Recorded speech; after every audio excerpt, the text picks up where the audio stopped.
इसके बाद जो टॉपिक आता है ट्रांसपोर्टेशन इन एनिमल्स। किसका आता है बेटा? ट्रांसपोर्टेशन इन animals.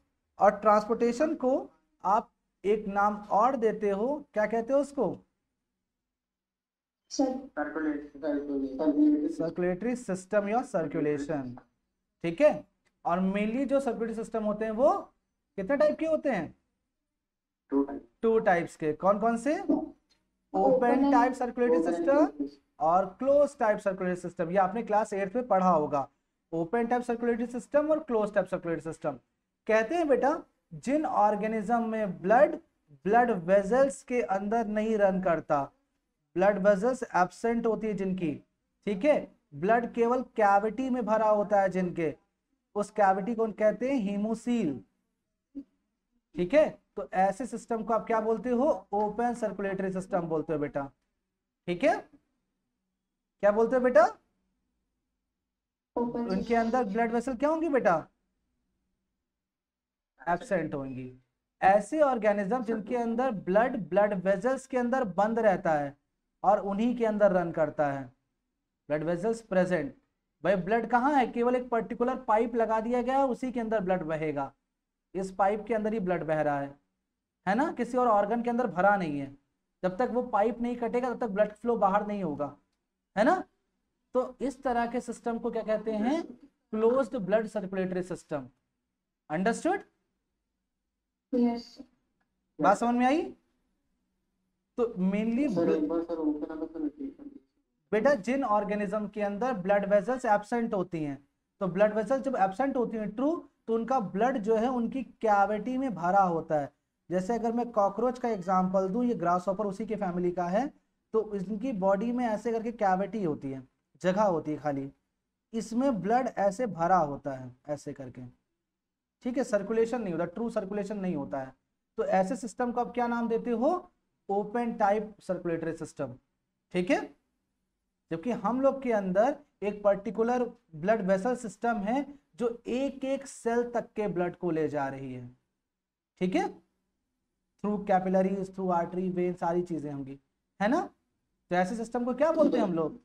Closed type blood circulatory system. Okay बेटा, बात समझ में आई?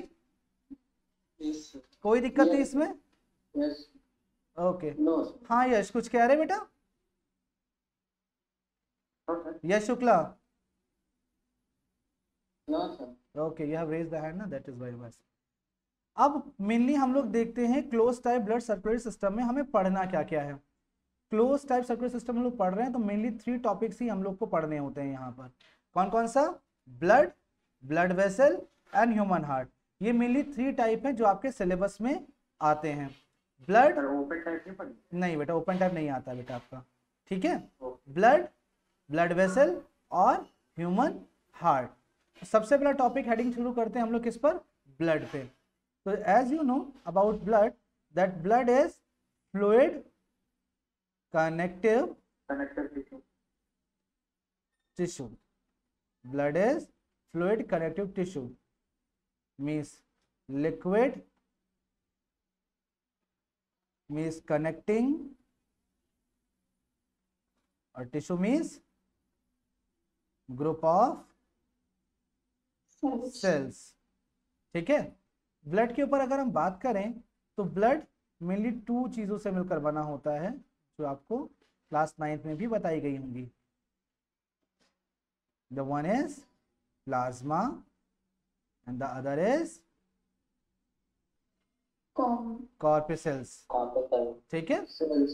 कहते हैं टोटल ब्लड का, अगर मान लीजिए 1 ड्रॉप ब्लड है, इस टोटल ब्लड का 50 to 60% पार्ट केवल क्या होता है बच्चा? प्लाज्मा होता है, और रेस्ट पार्ट क्या होता है बेटा? कॉर्पसेल्स होता है। ठीक है शौर्य? शौर्य, आकाश, ठीक है बेटा? ओके। अब इसमें से बेटा कहते हैं 90% पार्ट क्या होता है? वाटर होता है, और 10% पार्ट क्या होता है बेटा?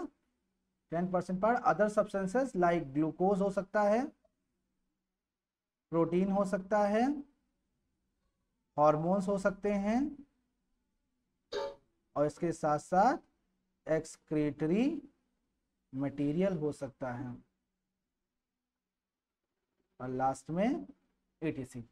ठीक है, ये सारी चीजें हो सकती हैं। बात समझे बेटा? देखिए यहाँ पर 3 चीजें होंगी, क्या क्या? रेड ब्लड सेल्स या कॉर्पसेल्स, व्हाइट ब्लड सेल्स और कॉर्पसेल्स, और थर्ड इज प्लेटलेट्स। ठीक है बेटा, ये हालांकि आप लोग पढ़ चुके होंगे। ब्लड 2 पार्ट में होता है, plasma and corpuscles. Total blood का 50 to 60% पार्ट क्या हुआ? प्लाज्मा। मान लीजिए अगर 100% ब्लड है आपके, या 100 ml ब्लड है आपकी बॉडी में, तो उसमें से 50 to 60 मिलीलीटर क्या होगा? केवल प्लाज्मा होगा। और उसका भी 90% पार्ट, मतलब लगभग 54 ml पार्ट क्या होगा आपका? वाटर होगा। इसीलिए ब्लड किस स्टेट में रहता है? लिक्विड स्टेट में, और इजी टू फ्लो होता है। ठीक है, तभी ब्लड इजी फ्लो किया जा सकता है। अब कुछ बेसिक चीजें, लाइक अगर सबसे पहले शुरू करते हैं हम आरबीसी इसके बारे में। हाँ बच्चा, मैं दिखा दूंगा, अभी आप स्क्रीनशॉट लेना। जस्ट अ मिनट, मैं आपको लास्ट में टाइम दूंगा इसको। ठीक है, स्क्रीनशॉट का भी आप समझते रहो इसको। अभी ये चीज समझ में आया बेटा? कुछ प्रश्न अभी समझ? अभी आपको टाइम दूंगा मैं नोट डाउन करने का। ठीक है, don't worry, I will give you time to note. The next is RBCs. RBCs का अदर नेम, शिवम क्या होता है बेटा?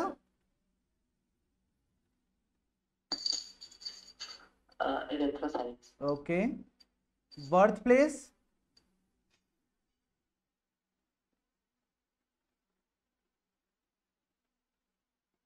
Bone marrow. Death place?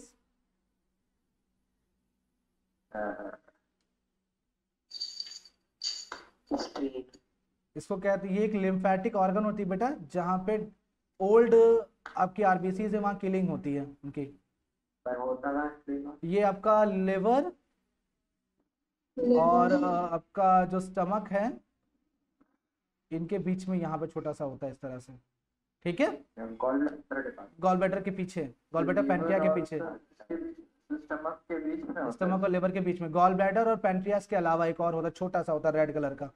ठीक है, स्प्लीन कहते हैं। इसका दूसरा नाम है ग्रेवयार्ड ऑफ आरबीसी। लीवर और स्टमक के बीच में होता है। जी सर, बिल्कुल, डायग्राम उन्हीं का है। इसको ग्रेवयार्ड ऑफ आरबीसी भी कहते हैं। ठीक है, समझे? कहते हैं हमारे बर्थ के पहले, पैदा होने के पहले ब्लड सेल का फॉर्मेशन स्प्लीन में होता है, बिफोर बर्थ। ठीक है, स्प्लीन में ब्लड सेल्स बनते हैं। हाँ, वहीं मरते स्प्लीन में ही है। ठीक है, लेकिन आफ्टर बर्थ जो है कहाँ होने लगता है? बोन मैरो में होने लगता है। ठीक है, बीएम फॉर बोन मैरो। ठीक है बेटा। लाइफ स्पैन कितना दिन का होता है बेटा? ये 120 डेज का, 120 डेज। ठीक है बेटा, जो भी चीजें हैं उसमें आप सभी लोग पार्टिसिपेट करो। अगर नहीं समझ में आ रहा तो आप 2 बार पूछो, 10 बार पूछो, मैं बताऊंगा आपको। ठीक है, बट पार्टिसिपेशन सबका रिक्वायर्ड है वहां पर। ठीक है, अभिषेक, पार्टिसिपेशन सबका रिक्वायर्ड है। ठीक है, लिम्फेटिक क्या मतलब होता है? लिम्फेटिक बेटे एक ऑर्गन होती है जो बॉडी में इम्यूनिटी प्रोवाइड करती है, प्रोटेक्शन का काम कर रही होती है। अब ये आरबीसी आपके लिए काम के नहीं है, ओल्ड हो चुके हैं, तो क्या करोगे? हटाओगे, रखोगे? अभी भी हटाओगे ना? तो वही चीज है, क्योंकि फैगोसाइटोसिस का फंक्शन कर रहा है। जो बॉडी में इन्फेक्टिव एजेंट आ गए उनको खा जाएंगे मार के, तो ये लिम्फेटिक ऑर्गन वाला काम करेगा। ठीक है, अगर कचरा भरे रहोगे तो वो तो फिर वही सी काम करेगा ना, उससे तो कोई अच्छा काम होगा नहीं। तो लिम्फेटिक ऑर्गन वो पार्ट होता है बेटा जो मेनली आपके बॉडी में अभी काम का नहीं है, उसको रिमूव करने वाला फैगोसाइटोसिस करता है ये। ठीक है, खा जाता है उसको। न्यूक्लियस जो होता है बेटा इसके अंदर एब्सेंट होता है। कब होगा? एट मैच्योरिटी पे। जब आरबीसी मैच्योर होती है बेटा तो न्यूक्लियस नहीं होता। क्यों नहीं होता? ताकि सेल डिवीजन ना हो सके आगे। ठीक है, माइटोकॉन्ड्रिया भी एब्सेंट होता है बेटा, क्योंकि ये खुद ऑक्सीजन ना खा जाए उसकी, कि जो फंक्शन है उसका वही करने नहीं देगा ये। शेप अगर देखा जाए बेटा तो इसका शेप ऐसा होता है,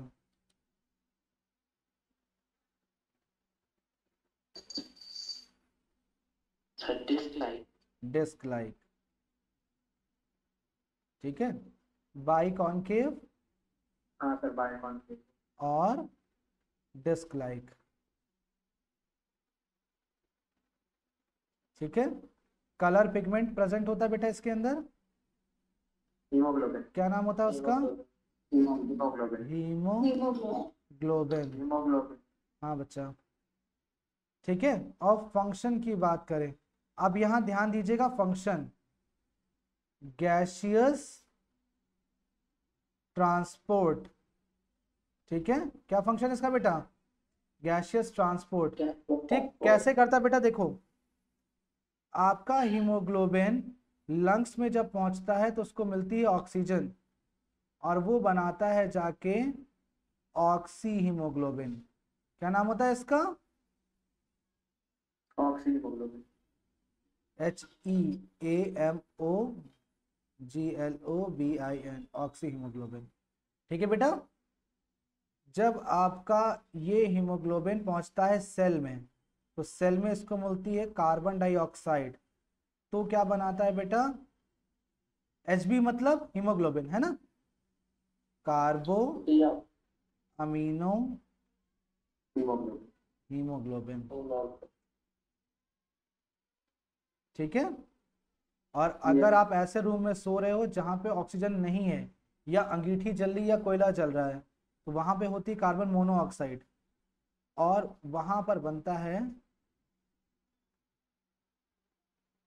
कार्बोक्सी हीमोग्लोबिन, ठीक है बेटा। बात समझे? ये बहुत इंपॉर्टेंट है। अगर आपने एक बार HbCO इनहेल कर लिया तो ये बहुत पक्का वाला फ्रेंड है, वो फेविकोल का जोड़ है, कि ये बॉन्ड नहीं ब्रेक हो सकता, फिर आपको पूरा ब्लड बदलना पड़ेगा, ठीक है। ये आपके ब्रेकेबल बॉन्ड है, यानी ये एक चढ़ता है एक उतरता है, बात समझे। लेकिन अगर ये वाला अगर एक बार चढ़ गया आपके, तो ये पूरा ब्लड ही बदलना पड़ेगा, तभी आप बच सकते हो, अदरवाइज डेथ हो जाएगी, समझे? बात समझे? जैसे अब किसी रूम में फायर लगती है, कमरे में आग लग गई है, तो लोग क्या करते हैं, सजेस्ट करते हैं आप खिड़कियां खोल दीजिए। खिड़कियां खोलने से क्या होता है, उसमें ऑक्सीजन आती रहेगी। जब ऑक्सीजन आती रहेगी तो आपके बॉडी को ऑक्सीजन मिलेगी, और आप इनहेल करोगे, उतनी देर तक आप जगते रहोगे, सोचने समझने की पावर रहेगी, और आप बाहर निकलने की कोशिश करोगे। बात नंबर 1, ठीक है। अब मान लीजिए आप ऐसे रूम में जहां चारों तरफ से बंद कर दिया गया और सिर्फ कमरा अंदर से चीजें जल रही हैं, कोल जल रहा है, तो उस कोल में होता है कार्बन। उस कार्बन जितने उस रूम में ऑक्सीजन है उसको रिएक्ट करके बना देगा क्या? कार्बन मोनोऑक्साइड, यही तो बनाएगा। और जब आप इसको इनहेल कर जाते हो, जब आप इनहेल कर जाते हो तो ये वाली रिएक्शन हो जाएगी, ये थर्ड वाली हो जाएगी। तो इससे क्या होगा, आपका ब्लड पूरा कैसा हो गया? कार्बोक्सी हीमोग्लोबिन वाला ब्लड हो गया। और जब यही ब्लड आपके ब्रेन में पहुंचता है तो ब्रेन की सोचने समझने की पावर खत्म हो जाती है, और कैसे हो जाते हो? अनकॉन्शियस, बेहोश हो जाते हो। यानी आप जब किसी आग वाले कमरे में बंद होगे तो पहले आपकी डेथ होगी दम घुटने से, हाइपोक्सिया से। हाइपोक्सिया से डेथ होगी, जलोगे तो बाद में। समझ में आया? पहले दम घुटेगा क्योंकि धुआं भरेगा ना उस रूम में। आग वाले रूम में पहले इंसान जल के नहीं मरता है, किससे मरता है? दम घुटने से मरता है। हाइपोक्सिया दम घुटने से मरता है। बात समझे भाई? जब आपकी बॉडी को ऑक्सीजन नहीं मिल रही तो पहले ही मर जाओगे, है ना। और कहते हैं एक होती है स्वीट डेथ, स्वीट डेथ, सोते सोते मर जाना। उसके लिए आप यही काम कर सकते हो, अपने रूम में ये रख सकते हो, आराम से सोते सोते आप निकल जाओगे, पता नहीं चलेगा। अच्छा, बस कोयला रख देंगे जलता हुआ तो मर जाएंगे। रूम बंद होना चाहिए चारों तरफ से ना, ये भी तो देखना है। तो सही तरीका सर ये तो। और क्या आराम से चले जाओगे धीरे धीरे, पता नहीं चलेगा अड़ोस पड़ोस वालों को, है ना। ठीक है, बस इस पे स्टार लगा दिया, try at your own risk, बताना नहीं कि सर ने बताया था। ठीक है, ठीक है। तो बेटा ये समझ में आया सबको, ये कॉन्सेप्ट समझ में आया। ठीक है, अदर नेम क्या होता है आरबीसी का, erythrocytes, birth place, bone marrow, death place, spleen, life span 120 days का, न्यूक्लियस एब्सेंट होता है, माइटोकॉन्ड्रिया एब्सेंट होता है। अब इसका चीज बताऊं, अगर माइटोकॉन्ड्रिया जानते हो अगर प्रेजेंट होता तो ये जो ऑक्सीजन आता है ना तो आरबीसी खुद यूज कर जाता, क्योंकि माइटोकॉन्ड्रिया ऑक्सीजन को लेकर के क्या करता है, रेस्पिरेशन, तो आरबीसी खुद ऑक्सीजन यूज कर लेता, इसीलिए माइटोकॉन्ड्रिया इसमें नहीं होता है। ठीक है, बात समझे, इसलिए नहीं होता है। शेप बाइकॉन्केव होता है, डिस्क लाइक होता है, कलर पिगमेंट हेमोग्लोबिन प्रेजेंट होता है। फंक्शन क्या होगा, गैसियस ट्रांसपोर्ट, गैसेस का ट्रांसपोर्ट करता है। ऑक्सीजन के साथ बाइंड करेगा तो ऑक्सी हीमोग्लोबिन बनाएगा, कार्बन डाइऑक्साइड के साथ बाइंड करेगा तो कार्बो अमीनो हीमोग्लोबिन बनाएगा, और अगर कार्बन मोनोऑक्साइड के साथ बाइंड करेगा तो कार्बोक्सी हीमोग्लोबिन बनाएगा। ठीक है, बात समझ में आई बेटा। Yes, sir. कोई दिक्कत परेशानी इसमें। ओके, आगे बढ़ते हैं। Next is WBC। हाँ बच्चा, तो टीचर इस लाइन में सर आफ्टर बर्थ में लिखा था सर कि बीएम, सर बीएम का क्या मतलब है? सर BM, ओके या आफ्टर बर्थ लिखा था sir BM, sir Born. BM, bone BM, okay sir, okay Ishan, okay बेटा, ठीक है। White blood cells, other name, Leukocyte. Very good बेटा, very good, leukocytes, leukocytes, leuco means white, cyte means cell, white cells तो leukocytes हो गया।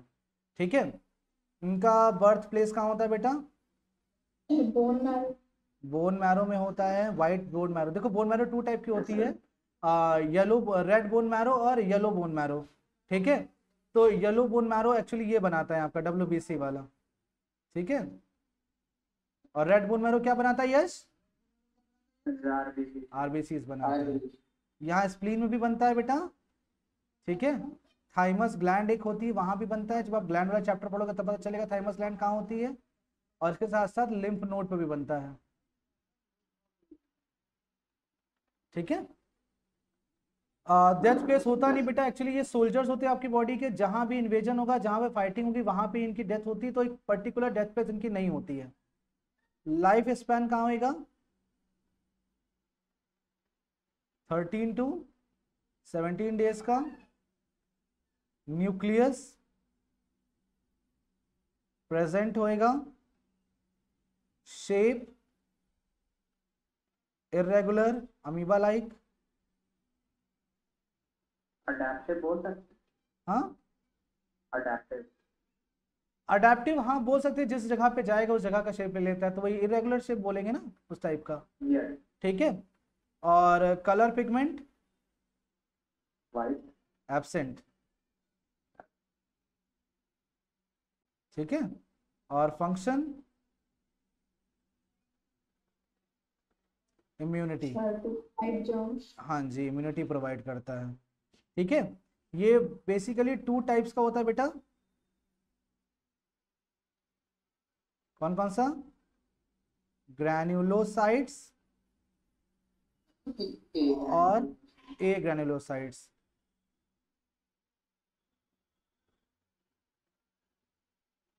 ठीक है, कहते हैं अगर WBC का इस तरह से स्ट्रक्चर है, अगर उसमें डॉटेड स्ट्रक्चर इस तरह से प्रेजेंट है तो ये ग्रैन्युलोसाइट्स है बेटा। ठीक है, अगर एब्सेंट है इस तरह से तो ये ग्रैन्युलोसाइट्स है। ठीक है, ये बेटा 3 टाइप के होते हैं, आपने सुना होगा अगर ब्लड टेस्ट कराया हो, neutrophil, Eosinophil and basophil. Basophil and एजनोफिल।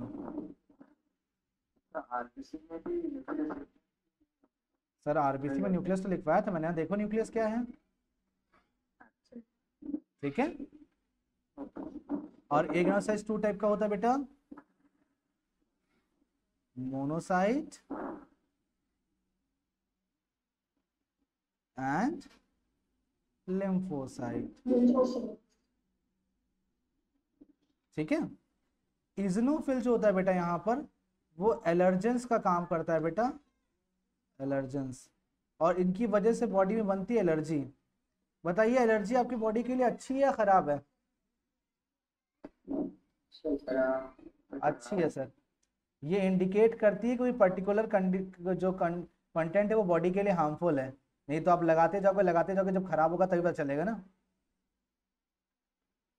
Yes और नो? लाइक कोई क्रीम या केमिकल यूज करते हो तो उसमें साथ में लिखा होता है प्रिकॉशंस कि आप थोड़ा सा लें और एक यहाँ छोटी सी जगह पे लगा के देखें, अगर आपको इचिंग हो रहा हो तो मत लगाएं। होता है? अगर एलर्जेंस काम ना कर रहे होते तो आप पूरी बॉडी में लगा लेते, जब खराब हो जाता तभी पता चलता है ना। तो एलर्जेंस क्या करते हैं, बताते हैं इस तरह से। आपको कई सारे एलर्जेंस होते लोगों को देखा होगा, डस्ट से होता है, स्मोक से होता है इजिनोफिल्स। तो इससे एक डिजीज भी होती है बेटा, इसके बढ़ जाने से डिजीज होती है इजिनोफीलिया कहते हैं उसको, इजिनोफीलिया।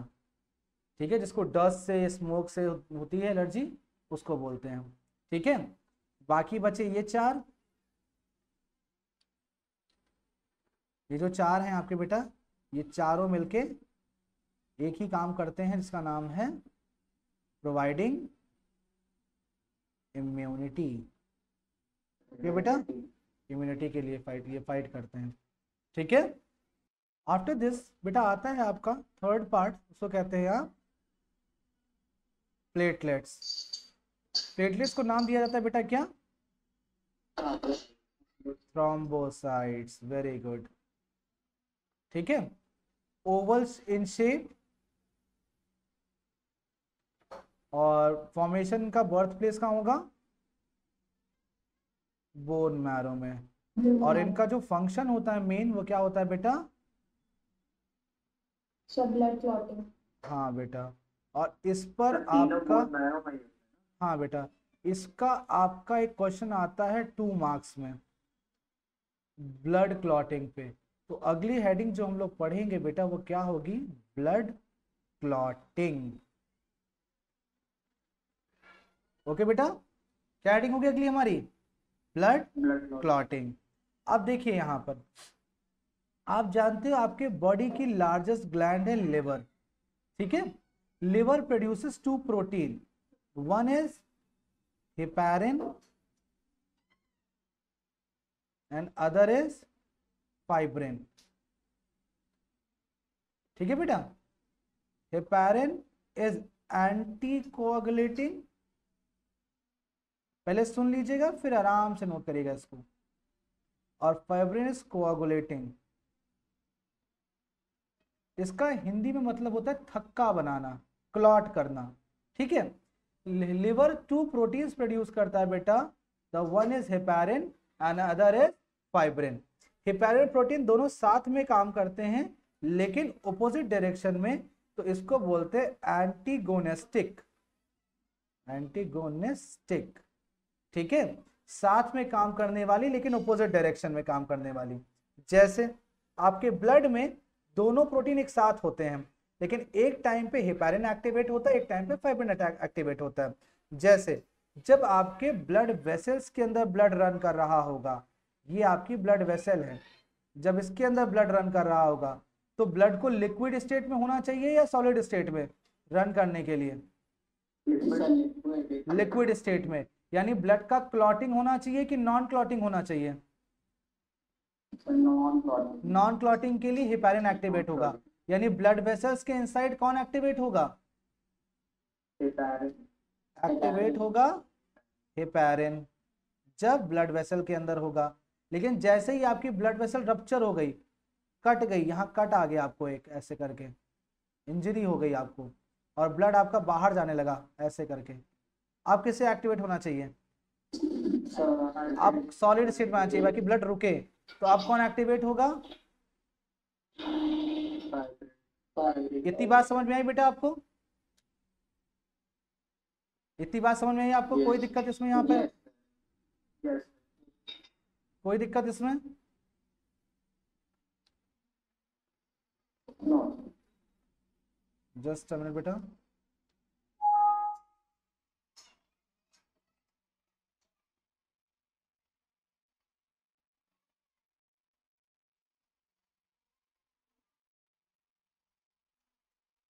ठीक है, एक मिनट, हम यहां से पढ़ते हैं फिर से।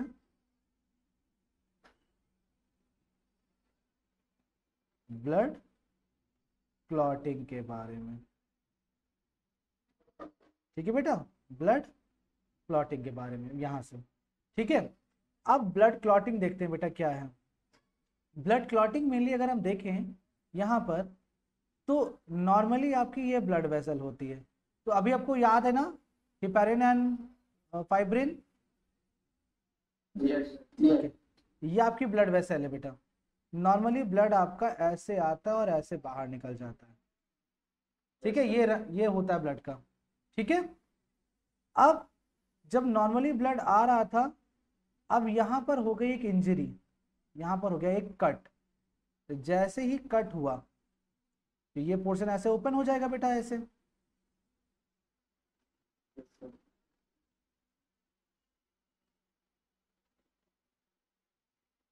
बाहर की तरफ जो होता है वो लो प्रेशर एरिया होता है, वही बॉडी के बाहर लो प्रेशर होगा। और चूंकि इधर की तरफ हार्ट जोड़ा हुआ है, तो वेसल के अंदर कैसा एरिया होगा, हाई प्रेशर होगा। तो लो प्रेशर एरिया की तरफ ब्लड भागने लगेगा ऐसे।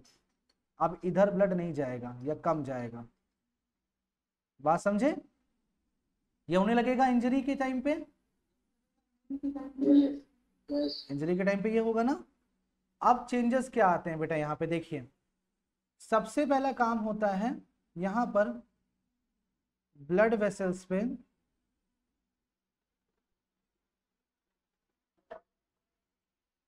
वैसो कंस्ट्रिक्शन,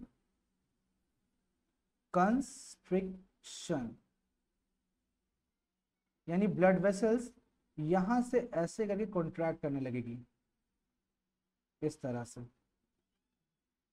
दिख रहा है आपको बेटा? इस तरह से मैं आपको यहाँ डायग्राम दिखाता हूँ आपको, इस तरह से।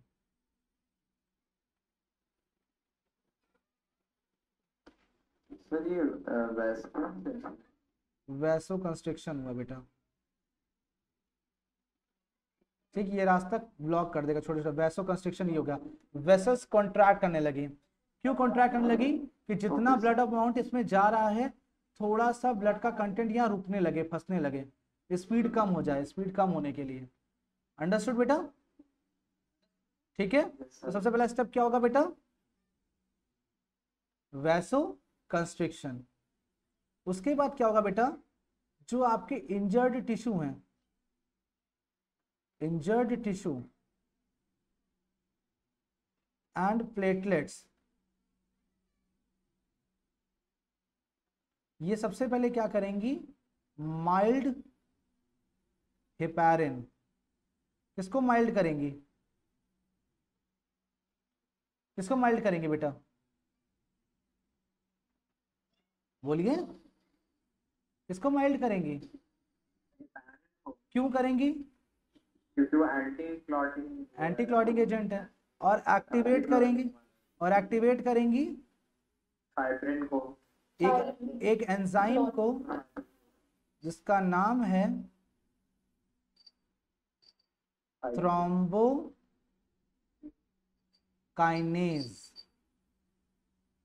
थ्रोम्बोकाइनेज दिस एन एंजाइम, इसको एक्टिवेट करेंगी बेटा। ठीक है, बात समझे? ठीक है, thrombokinase with the help of calcium बनाता है प्रोथ्रोम्बिन को। ठीक है, इसके साथ थोड़ा सा और कैल्शियम मिलता है और विटामिन के मिलता है, ये बनाते हैं आगे जा करके थ्रोम्बिन। थ्रोम्बिन और आगे जा करके बनाता है फाइब्रिनोजेन। ठीक है, बात समझे बेटा? पहले एक्टिवेट हुआ एंजाइम थ्रोम्बोकाइनेज, जिसने बनाया प्रोथ्रोम्बिन, प्रोथ्रोम्बिन से थ्रोम्बिन और थ्रोम्बिन से फाइब्रिनोजन। ठीक है, ये तीनों चीजें जो थी बेटा, ये तीनों चीजें जितनी भी चीजें थी यहाँ तक के, जितनी भी चीजें थी यहाँ तक के, ये सारी चीजें क्या थी बेटा, सॉल्युबल इन ब्लड थी, यानी ब्लड में इजिली डिसॉल्व जा रही थी, घुल जा रही थी, तो यहां से इजिली बाहर निकली जा रही थी, ब्लॉकेज नहीं हो पा रहा था। लेकिन फाइब्रिनोजन फर्दर कन्वर्ट हो जाएगा किसमें, फाइब्रिन में। और फाइब्रिन क्या होता है बेटा, इनसॉल्युबल इन ब्लड होता है, इनसॉल्युबल इन ब्लड। जब ब्लड में घुलता नहीं है तो जमने लगता है। जैसे आप देखो, वाटर में सॉल्ट डालते जाओ और चलाते जाओ तो सॉल्ट घुलते रहता है, लेकिन वाटर में अगर सॉइल डालो, मिट्टी डालो, क्या वो घुल जाती है? और वो धीरे धीरे क्या होती है, एक जगह पर बैठने लगती है, रुकने लगती है ना? यस और नो? तो उसी तरह से ये जो खुला हुआ पोर्शन है, यहाँ पर जैसे ये खुला हुआ पोर्शन था, यहाँ पर एक मैश लाइक नेटवर्क बनाने लगेगा, इस तरह से जाल बना देगा। ठीक है, ये मैश लाइक नेटवर्क बन जाएगा, इस तरह से एक जाली बन जाएगी इस तरह से। ठीक है, जैसे छलनी होते हैं ना, छलनी आपकी, इस तरह से होता है। फाइब्रिन क्या फॉर्म करेगा बेटा, मैश लाइक नेटवर्क। ठीक है, और अब जब यहां से इसके क्रॉस करेंगे ब्लड सेल्स, अब जब ब्लड सेल्स इसमें जाएंगे तो ब्लड सेल्स इसमें फंस जाएंगे, वाटर पोर्शन तो निकलेगा बाहर, वाटर तो बाहर निकलेगा, लेकिन ब्लड सेल्स क्या होंगे, सारे स्टक हो जाएंगे इसमें। और जैसे स्टक हो जाएंगे वैसे क्या होगा, फिर नीचे वाले पोर्शन से धीरे धीरे ब्लड आना बंद हो जाएगा। ठीक है, तो यहां से क्या हो जाएगा बेटा, क्लॉटिंग ऑफ ब्लड। और जैसे क्लॉटिंग हुई कुछ टाइम के बाद वैसो डायलेशन, कॉन्ट्रैक्शन वापस सही होगा, यानी वापस से इस पोर्शन से वापस से इस तरह से कन्वर्ट हो जाएगा। बात समझ में आया? यस। कोई दिक्कत इसमें? कंस्ट्रक्शन बता दीजिए क्या होता है। वैसे कंस्ट्रक्शन मतलब वेसल्स का सिकुड़ जाना, वेसल्स सिकुड़ जाएंगी ताकि थोड़ा थोड़ा ब्लड बाहर निकले। ठीक है, और वैसो डायलेशन मतलब वेसल्स का फैल जाना ताकि फिर ब्लड अपनी नॉर्मल स्पीड पे आ जाए। ठीक है, ये तब भी होता है जब आपका विंटर और समर सीजन होता है। लाइक विंटर सीजन में आपकी बॉडी की हीट को बाहर निकालना होता है, तो वेसल्स आपके डायलेट हो जाते हैं, इसीलिए ये ब्लड वेसल्स आपकी स्किन के कांटेक्ट में आते हैं ताकि इजीली स्वेट होके बाहर निकल जाता है। ठीक है, समझ में आया? लेकिन विंटर्स के टाइम पे क्या होता है, वैसो कॉन्स्ट्रिक्शन होता है, यानी स्किन से दूर हट गया ये वेसल, स्किन से दूर हट गया, तो अब बताओ क्या स्वेट निकलेगा बाहर विंटर में? नो सर, इसीलिए आपका विंटर में स्वेट नहीं निकलता है। बात समझे? ठीक है, ब्लड वेसल, ये आपका ब्लड वेसल है, इसके कांटेक्ट में स्किन होती है, जब ये वैसो डायलेट होगा तो इससे अटैच हो जाएगा, और वैसो कंस्ट्रिक्शन होगा तो इससे दूर हट जाएगा इस तरह से। ठीक है, बात समझ आई बेटा? बात समझ में आई? पक्का? जल्दी से इसको नोट डाउन करिए बेटा।